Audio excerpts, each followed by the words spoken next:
Estimado oyente, les saluda Jorge Gil desde la Iglesia Cristo para las Naciones desde Australia. Vamos a ver el primer milagro de nuestro Señor Jesucristo y lo encontramos en el libro de San Juan en el capítulo 2.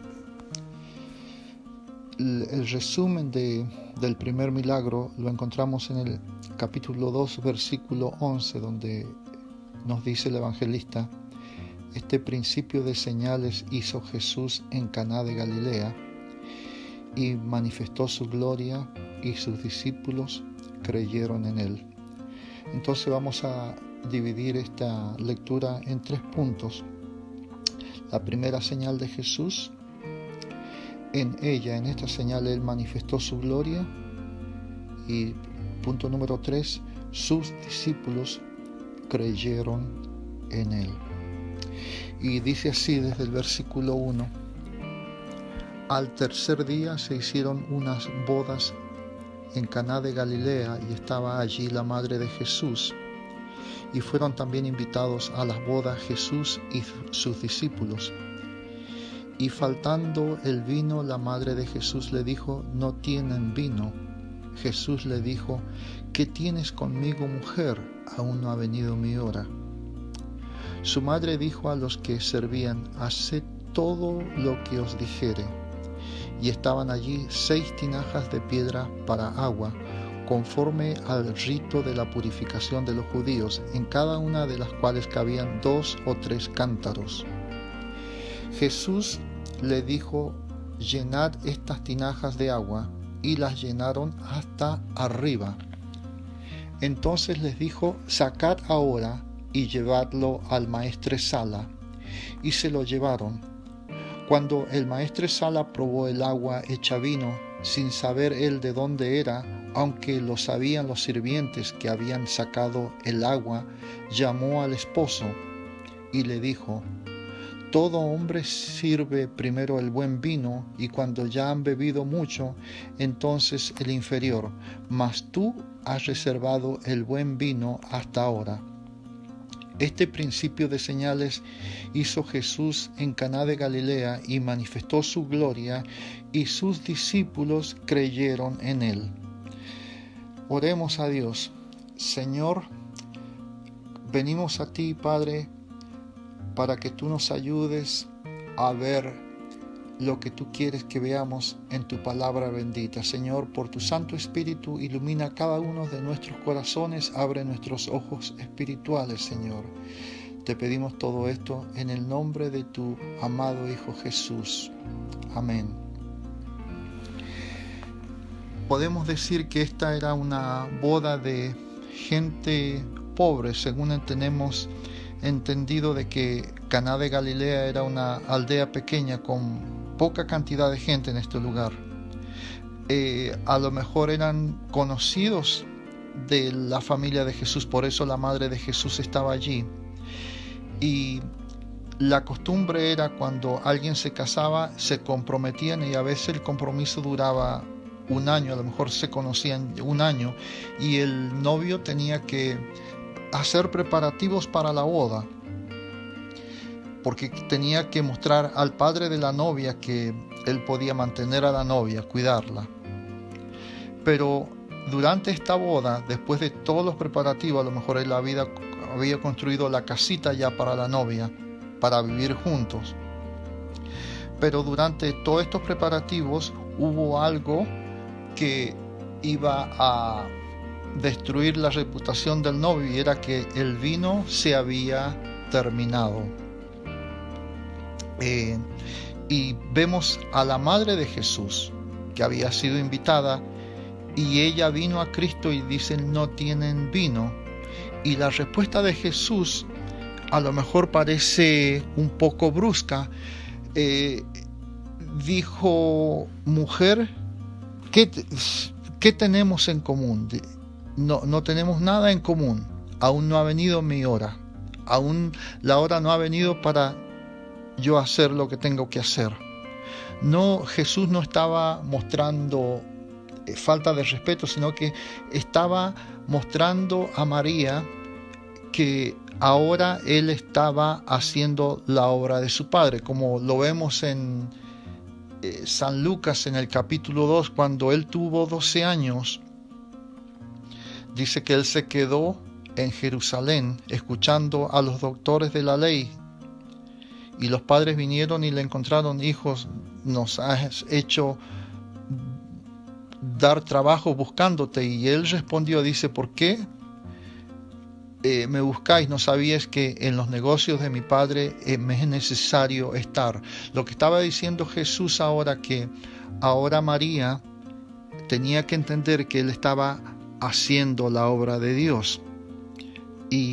Pero María, supongo que había visto crecer a su hijo, por eso en el verso número 2 le dice, en el versículo número 5, le dice a los que servían: haced todo lo que os dijere.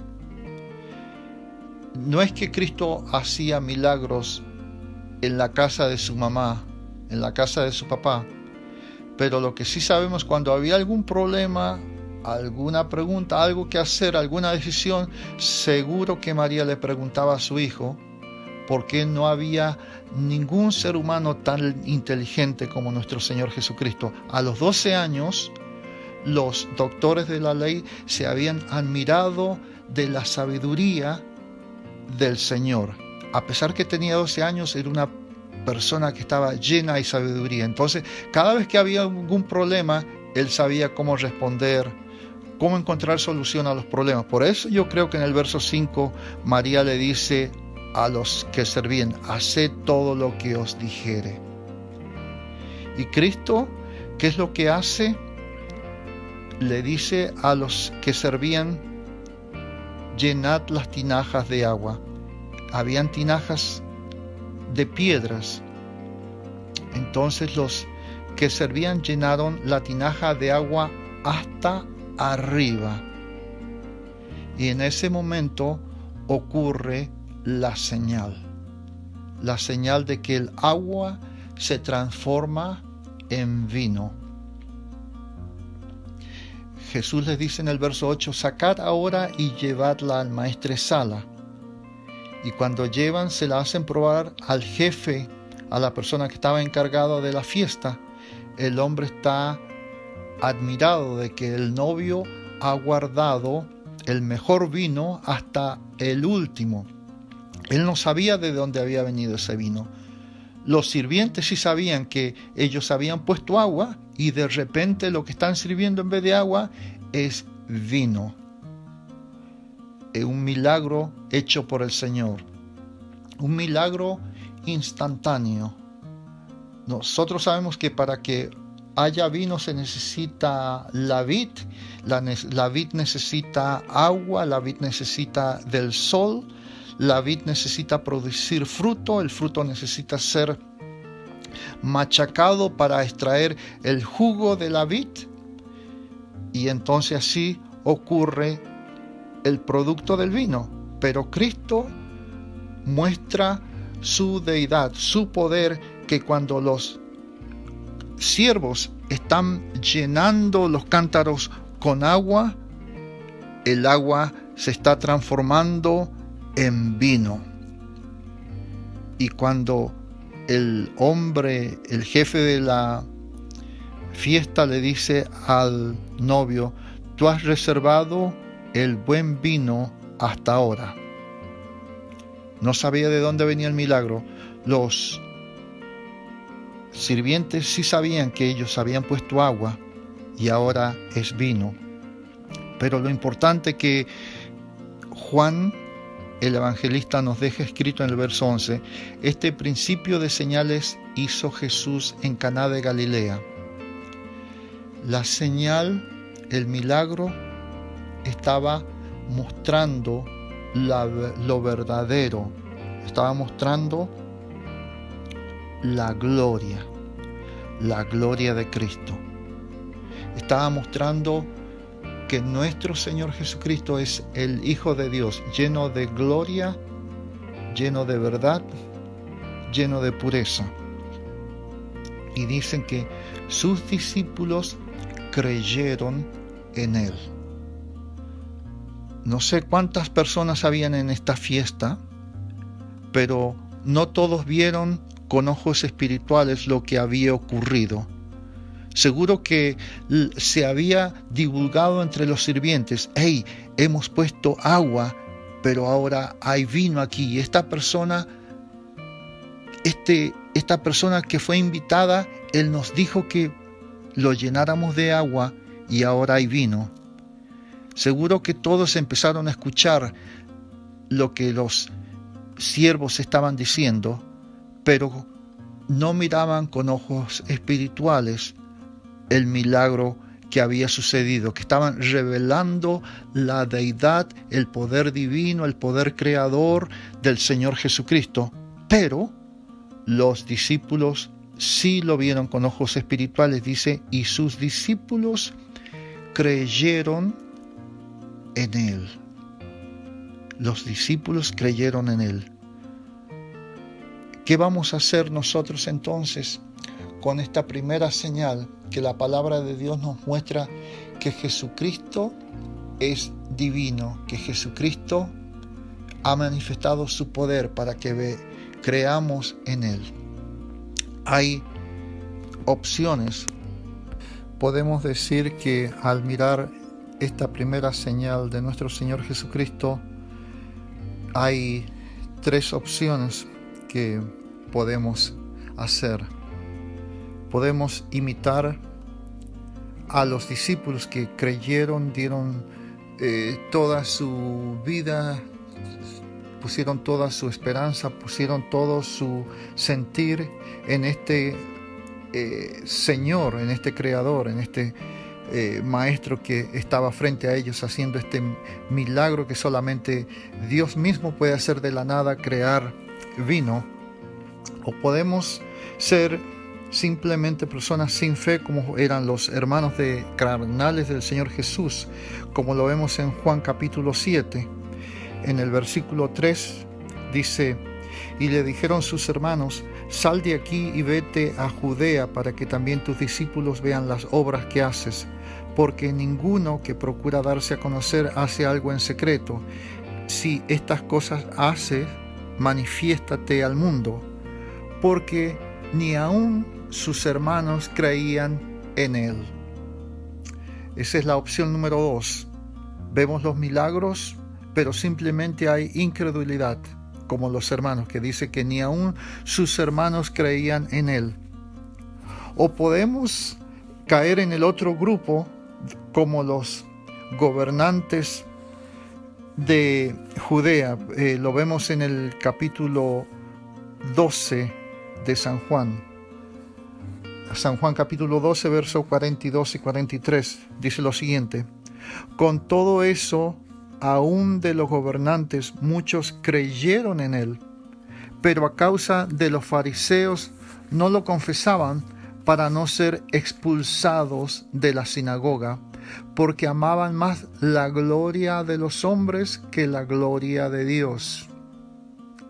La verdad que esto es terrible, de no reconocer a Dios simplemente porque se tiene temor, de no reconocer a Dios porque uno piensa que la gloria de Dios no es tan grande como recibir gloria de los hombres, ser reconocido por los hombres.